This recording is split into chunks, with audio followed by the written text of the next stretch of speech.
பல்வேறு குற்றச்செயல்களில் ஈடுபட்டு நாட்டை விட்டு தப்பிச் சென்ற சுமார் 40 பாதாள உலகக்குழு உறுப்பினர்கள் துபாயிலும் பிரான்சின் 4 இடங்களிலும் மறைந்திருப்பதாக தகவல் கிடைத்துள்ளதாக போலீஸ் தலைமையகம் தெரிவித்துள்ளது.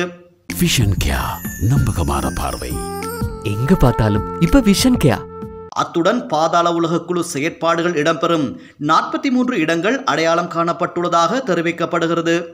மேலும் இந்த 43 பாதாள உலக குழுக்கள் மேற்கு மற்றும் தென் மாகாணங்களில் உள்ளதாகவும் அந்த குழுக்கள் தொடர்பில் விசேட கவனம் செலுத்தப்பட்டுள்ளதாகவும் போலீஸ் தலைமையகம் தெரிவித்துள்ளமை குறிப்பிடத்தக்கது.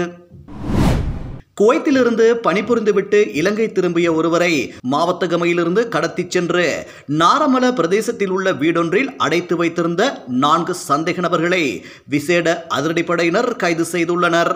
குறித்த நபர் குவைத்தில் பணிபுரிந்த போது அதே இடத்தில் பணிபுரிந்த மற்றொருவரின் உதவியின் மூலம் இந்த கடத்தல் இடம்பெற்றுள்ளதாக விசாரணைகளில் தெரிய வந்துள்ளது.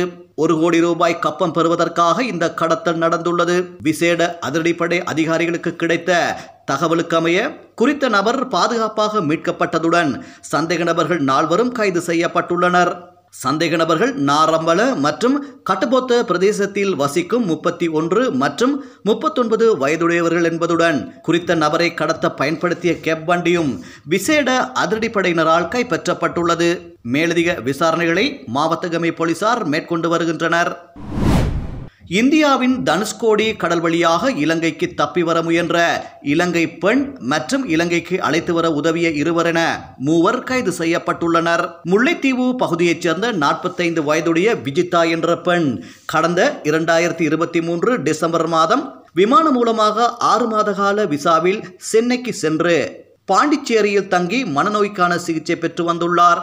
இந்நிலையில் விசா காலம் முடிவடைந்ததால் தனுஷ்கோடியிலிருந்து சட்டவிரோதமாக படகில் செல்ல தங்கச்சி மடத்தைச் சேர்ந்த ஜேசு என்பவரை அணுகி 50,000 ரூபாய் பணம் கொடுத்து நேற்று புதன்கிழமை இரவு ராமேஸ்வரம் மீன்பிடி துறைமுகத்திலிருந்து புறப்பட தயாராக நின்ற விஜிதாவையும் இலங்கைக்கு சட்டவிரோதமாக தப்ப உதவிய தங்கச்சி மடத்தைச் சேர்ந்த அருளானந்தம் மற்றும் அவருடைய 17 வயது மகன் ஆகிய 3வரையும் ராமேஸ்வரம் துறைமுக போலீஸ் நிலைய போலீசார் கைது செய்து விசாரணை மேற்கொண்டு வருகின்றனர்.